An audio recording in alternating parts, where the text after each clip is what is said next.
గౌరవనీయులైన ప్రధానోపాధ్యాయులు గారికి, ఉపాధ్యాయులకు, తల్లిదండ్రులకు మరియు నా స్నేహితులందరకు 80వ స్వాతంత్ర దినోత్సవ శుభాకాంక్షలు.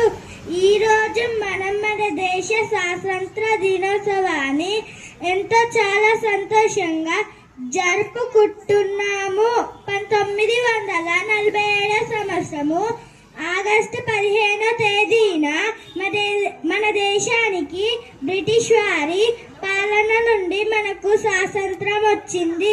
మహాత్మా గాంధీ, భగత్ సింగ్, సుభాష్ చంద్ర బోస్, అల్లూరి సీతారామరాజు వంటి ఎంతో మంది వీరులు తమ ప్రాణాలను త్యాగం చేశారు.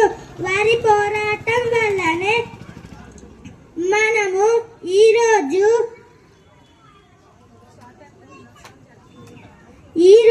స్వాతంత్ర దినోత్సవాన్ని జరుపుకుంటున్నాము. జై హింద్. ధన్యవాదాలు.